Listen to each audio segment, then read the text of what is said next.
Muy buenas tardes, estimadas amigos y amigos que asisten en esta ocasión al ciclo de conversatorios en el Museo Histórico Presidente Gabriel González Videla, 160 años de la Gran Logia de Chile. Conversemos masonería. Saludamos muy especialmente a don Rodrigo Iribarren, director del Museo Histórico Gabriel González Videla, a don Cedric Steinling, Ceremi de las Artes, Culturas y del Patrimonio, así como también a todas las autoridades masónicas presentes. Entiendo que esta es la primera vez que, de un modo abierto y en una conferencia dispuesta a todo público, vamos a intentar explicar la funcionalidad y alcance significacional de nuestra riquísima simbología, lo que hacemos con enorme agrado y como una forma más de ratificar que nada hay en nuestra orden de oculto o inaccesible, más que el deseo íntimo de cada uno de sus miembros de adherir a un método formativo de carácter tradicional y basado en el símbolo, cuya finalidad no es otra que orientar positiva y constructivamente sus vidas. De manera tal que, antes de entrar al análisis puntual de los símbolos masónicos presentes en la exposición Gran Logia de Chile, 160 años de trascendencia, nos parece importante hacer lo que podríamos denominar un abordaje o una bajada de contexto, lo que sin duda permitirá al público no masón entender de mejor modo la lógica e inspiración significacional de los símbolos que más adelante vamos a comentar. Para esto, lo primero que debemos dejar establecido es el propósito o finalidad de la masonería. Y en segundo término, el método que se vale para alcanzar justamente dicho propósito. Yendo al primero de estos aspectos, podemos afirmar, de un modo sintético, que el propósito central de la masonería es mejorar o enaltecer la condición humana, a partir de la idea que existe dentro de cada uno de nosotros la potencia de expresar algo superior a nosotros mismos, o en otros términos, la posibilidad de expresar un plano de realización individual que trasciende o excede nuestras posibilidades aparentes. Es la idea del autoperfeccionamiento o autorrealización constante y gradual, que niega un carácter estático a nuestra condición presente y propone, en cambio, un derrotero de desenvolvimiento de la conciencia conducente a niveles cada vez más refinados de la misma. Ahora bien, para alcanzar un objetivo como el señalado, evidentemente que tiene que existir una fórmula, un método o un vehículo facilitador, así como también un lenguaje concreto que lo posibilite, y en el caso de la masonería, esta fórmula es el método iniciático y el lenguaje es el símbolo. Lo primero que podemos señalar respecto a este método es que se accede a él por medio de una ceremonia denominada iniciación, que es la puerta de entrada a la masonería, el medio por el que se verifica el ingreso formal a la orden, pero que no agota o no se agota en ese momento, sino que constituye una puerta de entrada a lo que denominamos vivencia iniciática. Dicho en otros términos, la ceremonia de iniciación con la que se formaliza el ingreso a la masonería constituye la primera estación de un viaje que se expresa como un continuo y que se encuentra marcado por un conjunto de vivencias de carácter interno y de orden esencialmente transformacional, que es precisamente aquello que define a lo iniciático. Esto es muy importante de recalcar. Lo iniciático se define esencialmente en lo transformacional. Sin transformación, sin cambio, no existe un proceso iniciático en curso. Y así expresado, lo iniciático constituye una vivencia interna de orden estrictamente transformacional, como hemos venido recalcando, en el marco de un particular sistema formativo que busca concretar, cristalizar o materializar en las personas una determinada propuesta realizacional en donde éstas, en contemplación y conocimiento de su propia naturaleza o realidades internas, adquieren las herramientas necesarias para transmutarla, sublimarla o refinarla, bajo la forma de nuevas y más sutiles posibilidades sensoriales y conductuales. La vivencia iniciática supone una sucesiva serie de despertares o expansiones de conciencia, que suponen igualmente una rectificación general de la personalidad que nosotros denominamos profana, que quiere decir fuera de las puertas del templo. Una verdadera mutación ontológica del régimen existencial, que necesariamente ha de traducirse en un pensamiento más refinado o elevado, y a consecuencia de ello, en la concreción de una ética altamente diferenciada. En otras palabras, el objetivo de lo iniciático consiste en el rescate de una condición inexpresada en nosotros mismos, pero latente, que estamos llamados a despertar y coagular luego como un estadio permanente de la conciencia.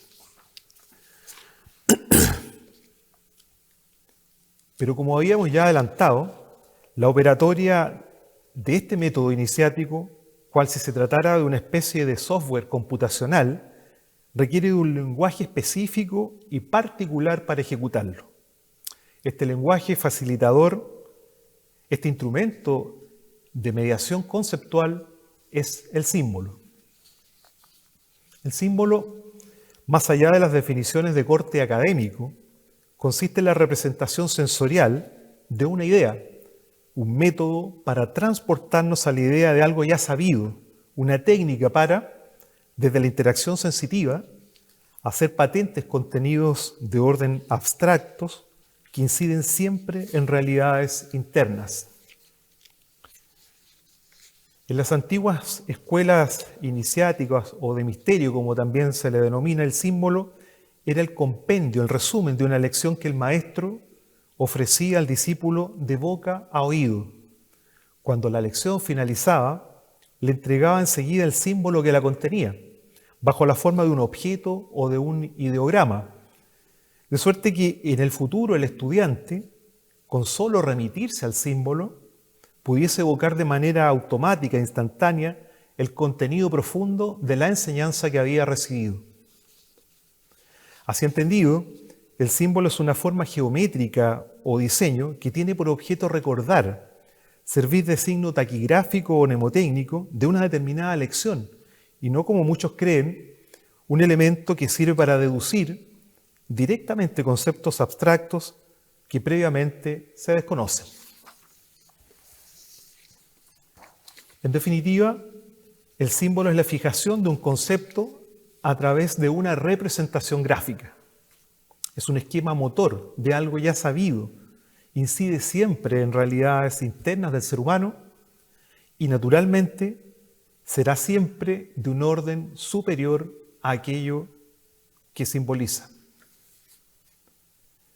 Bien, con estas explicaciones de contexto, estamos ya en condiciones de comenzar a analizar el contenido simbólico de la exposición Gran Logia de Chile, 160 años de trascendencia. La primera de las imágenes o láminas que aparece en nuestra exposición se refiere al templo masónico. El templo masónico, en nuestra cultura, en nuestra tradición, no solo se trata de un espacio físico, sino que es un símbolo en sí mismo que lo que quiere representar, lo que quiere figurar o lo que quiere comunicarnos es dos ámbitos de realidades. Nuestras realidades internas son nosotros mismos y también las realidades que forman parte del todo. Vale decir, es una representación del universo tanto de un punto de vista macrocósmico como microcósmico. Y en esa última condición estamos representados nosotros como individuos. El templo tiene ciertas dimensiones o espacios que son semejantes tanto al macrocosmos como a la propia individualidad que somos nosotros, ese microcosmos que representamos. Tiene en su estructura, como se puede apreciar, un espacio donde hay columnas a los lados. Esas columnas significa un viaje de la conciencia. Hay 12 columnas que son representación, ¿cierto?, de los signos zodiacales, pero que no están expuestas al interior del templo masónico como un elemento del zodiaco conocido tradicionalmente como un elemento adivinatorio, sino que lo que quiere representar cada una de las columnas que están expuestas al interior de un templo es un recorrido del desenvolvimiento de la conciencia, en donde vamos pasando, transitando por una serie de estancias existenciales o de experiencias que van sutilizando la conciencia de cada uno de los miembros, ¿cierto?, que se someten al método masónico. Hay también en el templo, en la entrada al templo masónico, dos columnas que son distintas a las laterales y que tienen una finalidad simbólica o alcance distinto. La columna, como objeto, ¿cierto?, es un elemento estructural, un aspecto un aspecto de una edificación que tiene carácter soportante, soporta un edificio, pero también tiene la característica de ser ascendente. Lo que desde ese punto de vista está queriendo comunicar, ¿no es cierto?, es que hay un camino de elevación también de la conciencia en donde podemos transitar y acceder a un cierto pináculo existencial o expresión superior de nosotros mismos, y que en las columnas de los templos masónicos está coronada, ¿cierto?, con globos terráqueos, aludiendo al dominio que se adquiere en el ámbito interno del propio mundo, la soberanía de nuestro propio mundo. Por eso que están esos globos ahí, aludiendo justamente a la conquista de un dominio de nuestra propia realidad, de nuestro propio mundo, un autocontrol de los elementos que conviven, ¿cierto?, en la realidad cotidiana de cada uno de nosotros, tanto desde el punto de vista del contexto que nos circunda, como principalmente de nuestras realidades internas. A los pies de la columna hay otra representación, hay dos símbolos de las columnas que están en las puertas del templo. Hay dos símbolos que son también de vital importancia en la concepción filosófica masónica y que alude ciertamente a este transitar de la conciencia al que hemos ya venido haciendo referencia. Se trata de dos piedras que están a los pies de las columnas del pórtico. Una es una piedra que nosotros denominamos bruta, una piedra informe, no labrada, que lo que está representando es el comienzo del derrotero de autoperfeccionamiento al que nos comprometemos cuando ingresamos a la orden masónica. Es una piedra que está por labrar, es un proyecto a realizar en cada uno de nosotros. Es un objetivo, una meta, un cometido, un propósito para trabajar internamente y darle forma a esa piedra como la que está justamente a su lado, darle una forma cúbica, cuadrada, que se conforme en un elemento perfecto y que tenga la característica de ser a la vez un eslabón en la construcción de un edificio mayor, en donde esa piedra labrada, ¿cierto?, al unirse con otras piedras labradas, van dando forma a un edificio de proporciones naturalmente superior. La siguiente, por favor. El templo masónico también tiene un piso mosaico. En el ámbito del piso mosaico podemos distinguir dos tipos de niveles de significación. Esto es una característica también propia de todo esquema simbólico, que no solo está representando realidades internas, que es uno de los principales aspectos o características del símbolo, que siempre termina incidiendo en lo interno, que no se refiere a cosas que están ajenas o fuera de nosotros mismos, y también, como segundo elemento característico principal o central del símbolo como tal, es que tiene subplanos de significación, tiene distintos ámbitos de significación, de acuerdo justamente al nivel de avance de la conciencia.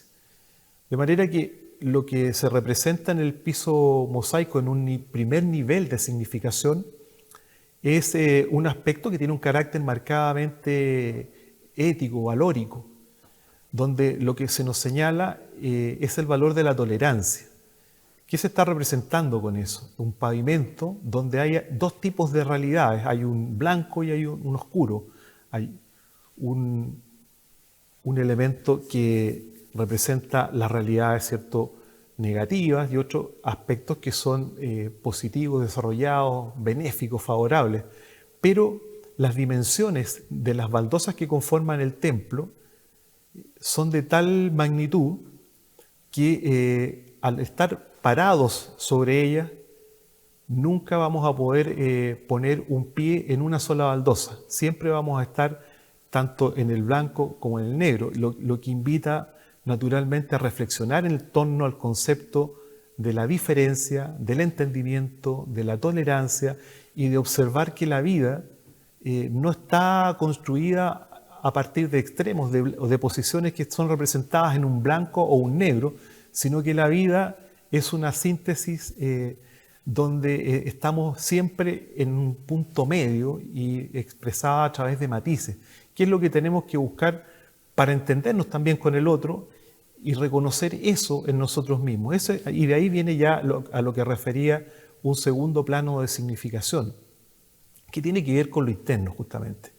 Reconocer que en cada uno de nosotros, en nuestro interior, hay aspectos más oscurecidos y otros más esclarecidos con los cuales tenemos que lidiar o convivir cotidianamente. Nadie está absolutamente en el ámbito de lo oscurecido, nadie está absolutamente en el ámbito de lo esclarecido.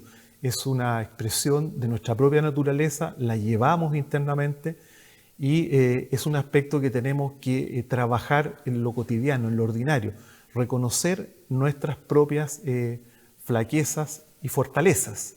Esto tiene un profundo contenido de enseñanza también en el sentido práctico, operatorio de lo que es un ideal de autoperfeccionamiento, en donde básicamente lo que se nos quiere indicar es que nada se gana, nada se saca, no hay un provecho cierto y concreto al simplemente estar siempre refiriéndose a los aspectos luminosos si no reconocemos la oscuridad que hay en cada uno de nosotros. El templo masónico también tiene un ara, un altar, que está en el centro de su estructura. Y como decíamos que el templo es la representación del macro y microcosmos, lo que está representando el ara, en este caso concreto, es nuestra conciencia, nuestro aspecto a trabajar para avanzar en espacios de desarrollo superior de nosotros mismos. Es el elemento que tenemos que refinar, pulimentar y esclarecer. La conciencia que nos da la capacidad de discernir entre lo correcto y lo que no lo es, y que a partir desde ese peldaño de tener esa capacidad de poder discernir en ese sentido, vamos a poder configurar, estructurar un tipo de ética, de conducta que nos va a garantizar o nos va a abrir el camino, ¿cierto?, a tener un comportamiento marcadamente diferenciado.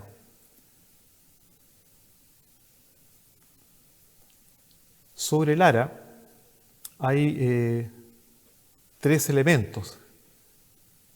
El primero es un candelabro en el que se encienden naturalmente velas en un contexto ceremonial y lo que representan esas velas, ¿cierto?, es justamente lo que nosotros denominamos el transitar de la luz, el desarrollo, el derrotero de la conciencia y la forma como ésta se distribuye al interior de la realidad, cómo se expande en la realidad, tanto aquella que nos circunda como la que está justamente en nuestro propio interior.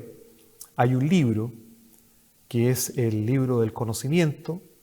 Nosotros en nuestras ceremonias ocupamos una Biblia que justamente tiene ese alcance de ser la alusión o la representación del conocimiento más excelso o más noble al que podamos acceder. Pero también en otras tradiciones este libro que está contenido en el ara está en blanco y representa todo aquello que nosotros mismos estamos llamados a construir, a edificar o a escribir en nosotros mismos.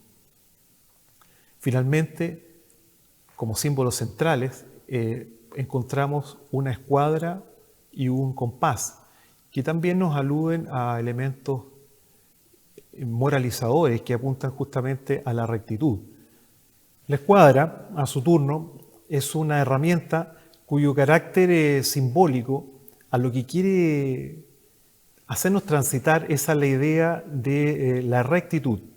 Es una herramienta que, como fácilmente se puede deducir, sirve para trazar líneas rectas. Y este trazado de líneas rectas, desde el punto de vista simbólico, alegórico, a lo que está aludiendo es a la rectitud de nuestra propia conducta, a nuestra rectitud con los demás, a nuestra rectitud interior, a obrar rectamente. Ahora, este obrar rectamente comunica o vincula como método de trabajo, como un método de desenvolvimiento interior, ¿cierto?, con otro símbolo que es justamente con aquel que se entrelaza o se vincula en el ara del templo masónico, que es el compás. Porque trazando líneas rectas o avanzando en el ámbito de la rectitud, es que vamos a poder acceder al ámbito de los dominios del compás. El compás es una herramienta cuya finalidad es trazar círculos. ¿Y cuál es la importancia, la relevancia de esto? Que el círculo, desde antiguo, desde las más ancestrales tradiciones, ha sido la representación del absoluto, de lo divino. Hay un antiguo aforismo hermético que señala que Dios es un círculo cuyo centro está en todas partes y su circunferencia en ninguna. Entonces, ¿qué es lo que se nos quiere decir en la interacción de estos dos símbolos, de estas dos herramientas? Que el camino recto, el recto proceder, es una vía para conducirnos a la sutilización de las realidades internas que hay en nosotros mismos y conducirlas a un estado superior de elevación de nosotros mismos justamente. Finalmente tenemos los paramentos, que son el paramento es un símbolo también que hace referencia al trabajo masónico. En este caso lo que se está observando es un paramento de maestro masón. Esta tradición del mandil como paramento nos viene, ¿cierto?, de las cofradías de constructores de la Edad Media, de las que procede la masonería, en donde para trabajar la piedra se usaba justamente como elemento protector el mandil.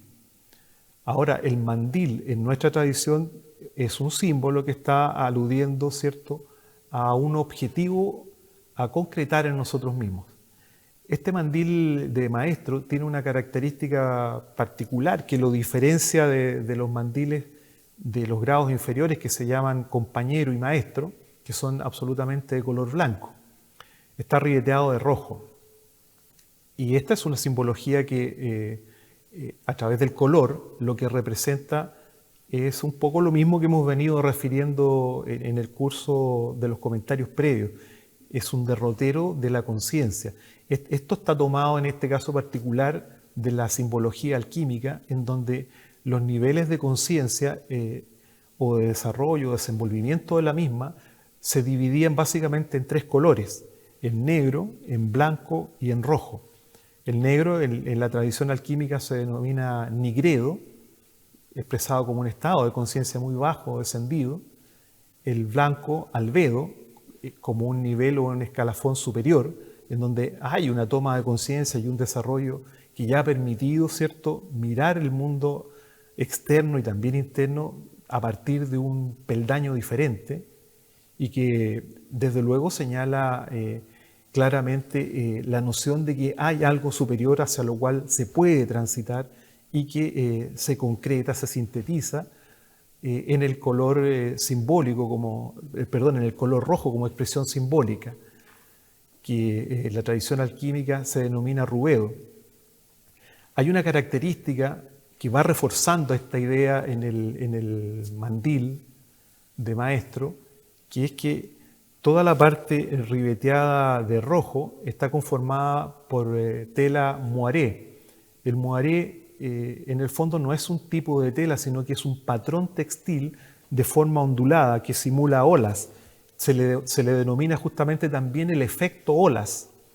Y aquí lo que alude este patrón textil o efecto moaré o tela moaré. alude al nivel de las aguas. Esto es una tradición simbólica que viene desde muy antiguo, desde la época de Egipto, en donde haciendo una analogía con las aguas del Nilo que descendían o subían, ¿cierto? Se hizo esta analogía con los niveles de conciencia. Entonces, ¿qué se quiere decir? Que las aguas más descendidas, ¿cierto?, apuntan a niveles de conciencia más bajos, y lo mismo, o lo contrario, perdón, cuando hay un desarrollo, hay un trabajo interior que permite avanzar. Y en esta tradición, los grandes iniciados, ¿cierto?, lo que hacían era tener esa capacidad de flotar por sobre las aguas, de posicionarse por encima de las aguas. De ahí que en la tradición bíblica, ¿cierto?, se muestre a Moisés, que es uno de los grandes iniciados, flotando, ¿cierto?, en un cesto por sobre las aguas. El propio nombre Moisés significa rescatado o alzado de las aguas, vale decir una persona que logró una condición interior que le permitió superar o erguirse por sobre las aguas. En otra tradición bíblica también se muestra a Jesús caminando por sobre las aguas, lo que es un refuerzo, ¿cierto?, de contenido simbólico que alude precisamente a esta idea. La banda que tiene el maestro como parte de su paramento, de su indumentaria, que también es en el patrón Moiré, representa en el fondo al hombre como centro del universo, al hombre y la mujer como centro del universo. Esta banda tiene la forma de la elíptica y nos muestra, ¿cierto?, estando inserto al interior de la misma, como centro de todas las posibilidades que tenemos en nuestra condición humana, centro y eje principal de nuestra propia realidad, de nuestro propio mundo, y la capacidad que tenemos a partir de eso de enaltecernos en nuestro camino de desarrollo interior, en nuestro desenvolvimiento de la conciencia. Bien, con estas últimas referencias hechas acerca de los paramentos del maestro masón, en este caso puntual, damos por finalizada la explicación de los elementos simbólicos que están presentes en la exposición Gran Logia de Chile, 160 años de trascendencia. Esperamos que las explicaciones que hemos podido elaborar, desarrollar, hayan sido de su interés, que hayan motivado el deseo de seguir conociendo más de nuestra institución y que permitan, ¿cierto?, en el futuro ir abriendo cada vez más la orden masónica al conocimiento de toda la sociedad, que es algo que nos interesa particularmente. Muchísimas gracias a todos los presentes.